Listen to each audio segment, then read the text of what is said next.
guys, how you going? So today on BKRsport, we are back for some NRL content. Yes, I know this is the off season right now. We've done an A-League video and an update, but we haven't done any Rugby League videos. That's because obviously I've taken a break recently. The Rugby League World Cup finished, the Aussies were the champions, and obviously the NRL finished. 2022 season didn't happen. Obviously, you guys know I am a Titans fan, so we're not going to be talking too much about the 2022 season. No sir, no sir. However, I do have an idea for this off season that I've spoken about with a friend of mine, Clarky. You guys know him, Clarky's Rugby League column, in regards to basically news stories still coming out daily. You know, he posts on his Instagram and socials and whatnot a bunch of news articles per day that he kind of, you know, brings together. And basically what I'm going to do is I'm going to find the 10 best of them throughout the week, and then I'm going to react to them each week and give my opinions on, in my personal opinion, the 10 biggest, I guess, newsworthy topics that have come up throughout the week of rugby league. And obviously this is a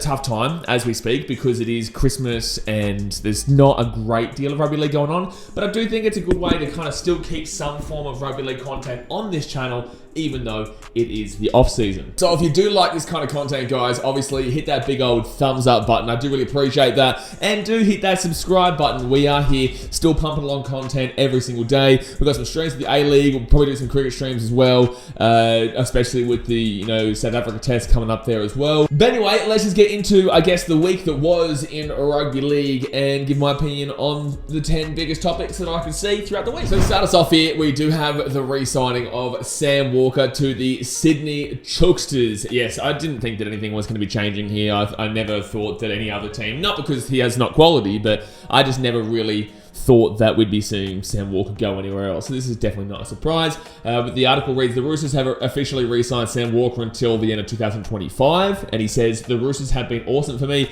and I'm grateful every day to be a part of this great club. So yeah, look, I'm not surprised in this. Obviously, they're the ones who really gave him his fair crack at it, and the Roosters definitely have the money. You know, it's not like the Sydney Chooksters don't have the cashola, the money. They got money coming left. They got money coming right. They got money coming everywhere. So I'm surprised David Fifita's not signed there for the next $3.7 million over the next bloody 3 years or some shit like that. And I'm surprised the media haven't started wanking on about that. But yeah, I think that Sam Walker was always going to be staying at the Chooksters. I think that it's a good signing for them. You know, he's still young. I think, well, I did see Rugby League Guru, who's a friend of mine. This is not a shot at him, but like I did see the other day that there was a post that went up saying, comparing him to Cleary, and I think that's a bit ridiculous at this point. I think that Cleary has definitively proven that he's the best halfback in the game, or at least, you know, top two, but I'd say definitely best halfback in the game, if not the best player in the game. I currently will probably have this monster, but with that being said, you know, I'm not really going to argue that. It's also relevant to this news article. I think that it's a little bit unfair to Sam Walker to be comparing him to Cleary at the moment in regards to great halves and the great halves rivalry going forward, because I don't think Sam Walker's necessarily actually proved anything to us just yet. I'm still hesitant about believing in what he's going to provide. I know what he has the potential of, and I know that he has a high ceiling, but we haven't seen him play for Queensland yet. He's still, you know, behind in that regards. Well, obviously, we haven't seen him play for Australia. You know, we haven't seen him win a premiership yet. So we haven't actually seen anything from Walker at the moment. So I'm looking forward to what the future does hold. Obviously, 3 years. Great signing there for the Roosters, locks him up in the spine, and it's needed. So, yeah, looking forward to what he can provide. But I think we should slow down the comparisons with Nathan Cleary and having that great rivalry at the moment. I think there's potential for it, but I'm hesitant still. And I'm a Queenslander, you know, and I'm a Queenslander. I wish I could say that Sam Walker was going to be better than Cleary. Oh, buddy, I'm a Queenslander, son. But next up here, we do have a bit of an interesting topic, which is Matt Cooper from the Dragons. Well, he used to play for the Dragons. Matt Cooper is set to reveal his fallout with the Dragons in January. He says, I want to wait until next season and the footy shows are back on TV to reach a maximum audience. The last part of that comment is what kind of puts me a little bit off guard and makes me a little bit kind of, this is very, I want to be the center of attention kind of fiasco. Like, if you've had such a bad issue with the club, like, I'm not really too sure what he's aiming. What is your goal, is what I would say to Matt here. Like, what is your goal by coming out against a club that you were a club legend for in the St. George Illawarra Dragons? What are you actually aiming to achieve here? Because I don't think anyone necessarily, and with all due respect, I don't think anyone necessarily gives a shit about how you left the club. I think that maybe that's a bit more of you think it's more important to everyone than it actually is. Obviously, granted, we don't know necessarily the situation just yet, but overall, I probably don't think it's going to be that big of a deal.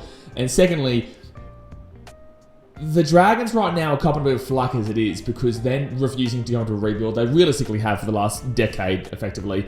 They tinker and think they're competitive, and they are relatively competitive, but they're not going to be challenging for a competition or a premiership anytime soon with the way that they are currently as a franchise, as a club. So what is he actually trying to change here by coming out with all this right now, and with the fact that he wants it all to be in the media and the limelight and whatnot? Why don't you just bring it out like now? Like, why does it have to be just in the peak of it, realistically? Like, it just seems like a very me situation rather than I want to help out the club, or I want to change the club, or I want to do other things. It just seems like a very me situation to me about Matt Cooper. So, look, I don't know.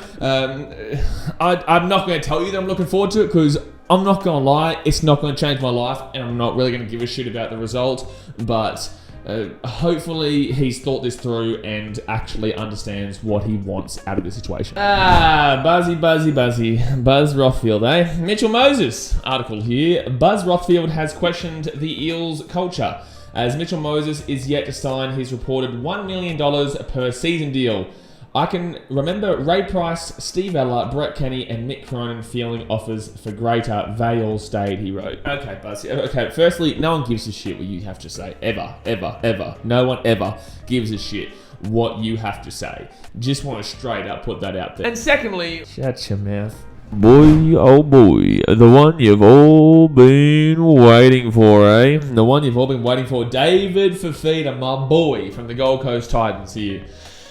We have to go over this one again. I have had DMs on Instagram for weeks now. I've had people messaging for ages, stream comments saying, what's happening with Dave? Is he leaving? Oh, man. Well, let's respond to this, eh? So, obviously for weeks now we've been hearing about how David Fifita was fielding offers from the Canberra Raiders and how they want to, sign him for, make him a $1 trillion player. It's reported the Raiders will offer David Fifita a 3-year deal worth $900,000 per season. Now, that's probably around his market value, I would say. This is one for me, this conversation, that I know Dave. We're not like great mates or anything like that, but I do know Dave. Spoken to him numerous times, and obviously quite a few of the boys I do know, and I have good connections with.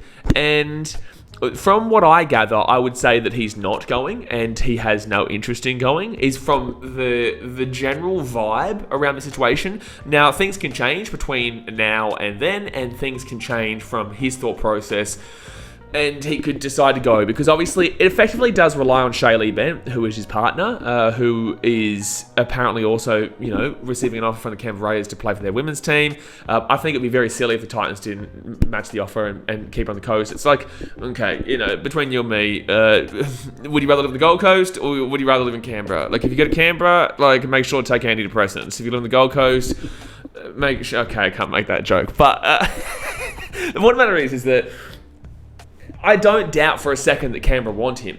And I don't doubt for a second that every single one of you want him as well. I see all the nonsense comments saying, he's a wasted player, blah, blah, blah, this, blah, blah, blah, that. Broncos fans saying he's better than the Broncos. Stats-wise, you're an idiot. You have no idea what you're talking about. But I understand that last year was a down year, and we all know that. It was a down year for the whole club. It wasn't a Dave issue. It was a club issue last year. This year still. I can't believe it's still 2022.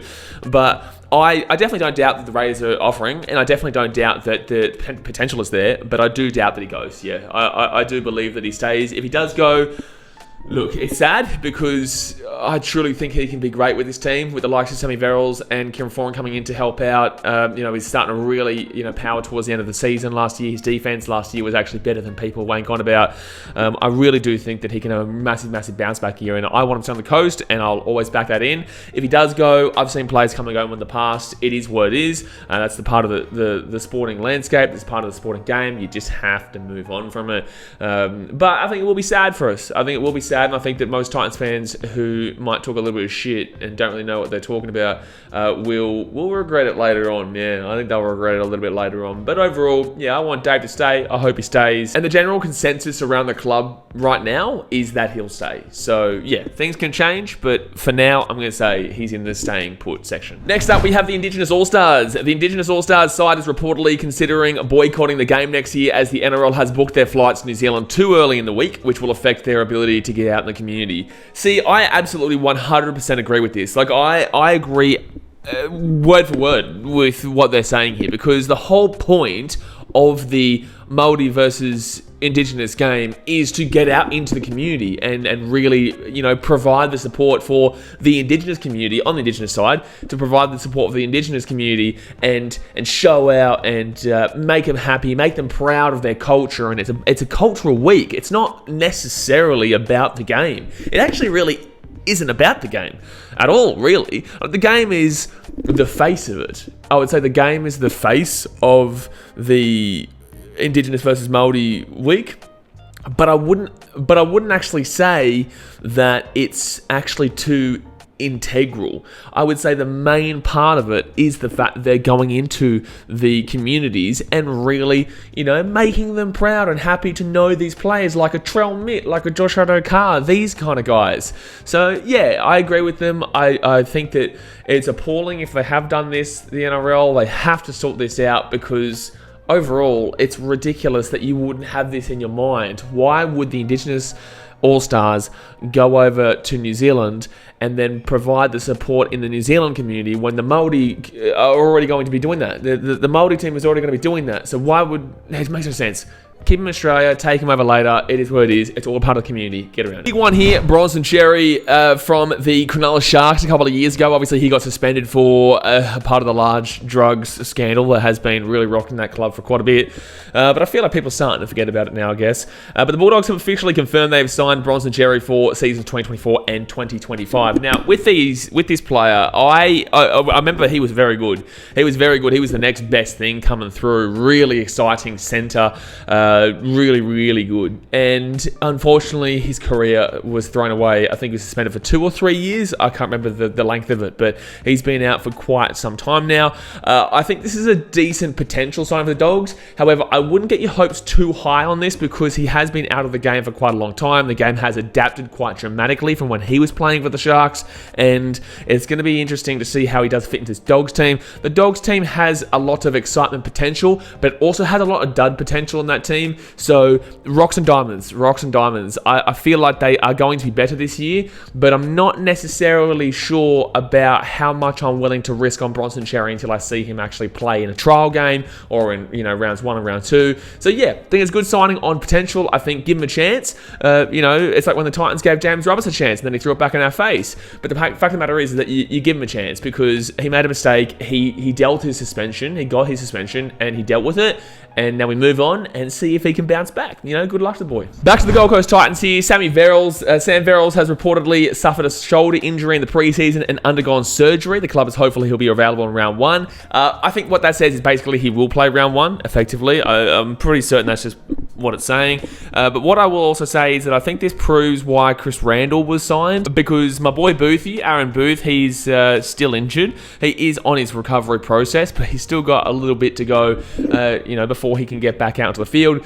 And then Aaron Clark's on a hooker, and Aaron and I have spoken about this many times. Everyone knows this. Ez is a lock. You know, Ez is not a hooker, right? He did what he could, and I think he was fine as a hooker, but I don't think he was that next level. He's not that staple hooker that you need. That's why he's in the lock position, and he was fantastic at the end of the season in that lock position. So, yeah, I think that Sam Verills, great signing. Not what we're talking about here, though. We're talking about the fact that Chris Randall has been signed probably for this reason, and the fact that Chris Randall is a tackle bot. I wouldn't say that his attack is great. I wouldn't necessarily go my way to say Chris Randall is a great attacking hooker, but I definitely think that he's a very solid defensive hooker, and I'm very much looking forward to what he can provide as a backup, and especially now we've got depth in a position that we've never actually had a good hooker. The Gold Coast Titans, Nathan Friend was a decent hooker, but he was never a fantastic hooker, in my personal opinion. I think Nathan Friend's our best hooker that we've had at the club, but I would never say he was, you know, bang hooker. Verills absolutely can be that hooker. Chris Randall, maybe not so much, but hopefully he can prove me wrong. It's not even necessarily prove me wrong. I still think he's a good player. I just don't know if he has that attack in him. So yeah, when the Roosters started winning last year, this year, whatever, was when Verills came back. That's when Verills came back into the team. So looking forward to it. We've got depth in position now. Let's go. But on here that's a little bit sad, Greg Marzhew from my Gold Coast Titans. The Knights have officially announced the signing of Greg Marzhew on a 3-year deal from 2023. Greg has proven to be a strong presence on the wing with great potential and plenty of upside, said Knights director Peter Parr. This was obviously the swap with with Chris Randall.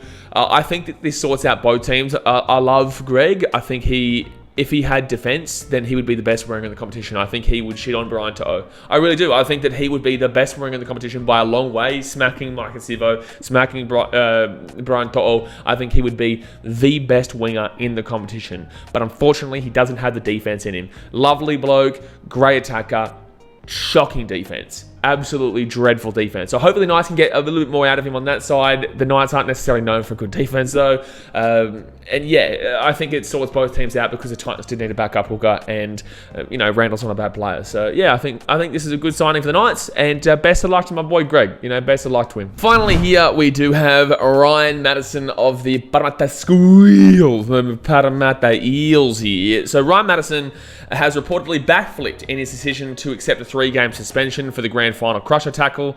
He has asked the NRL to pay the $4,000 fine instead. However, the NRL may not accept his backflip.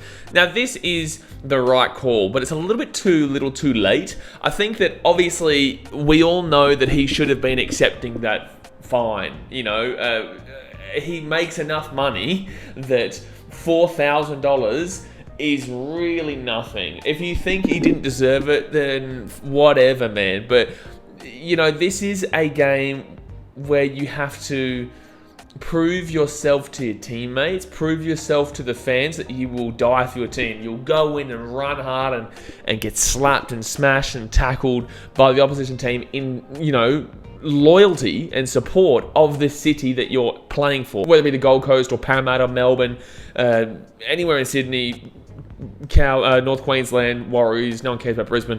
So yeah, look, overall, all these places, you need to prove that you're there for the team. And by accepting a 3-game suspension is just a bit of a wanker move. So apparently he's gone against that now after the criticism that he's probably received. And he's like, okay, now I'll take the fine. But it's a little bit too late for me. I think it already shows his character that it's all about the money. And I do get the fact that it is about money because you're not going to have a career forever and you need to have as much money as you can. But $4,000 to lose a reputation is pretty much nothing. It's pretty much nothing. So look, I think at least he's made the right decision. We move on from here. But next time, maybe don't choose money over your team. Maybe don't choose money over your club that you've just lost in a grand final through. They're gone 37 years now without a premiership. I think maybe prioritise the club. Yeah, prioritise the club and don't make yourself look as silly as this next time, because this was very, very silly. But anyway, guys, that's going to be the 10 newsworthy moments of the rugby league for this week. Obviously, go and check out Clarkey if you haven't already, but I'm sure you probably already do.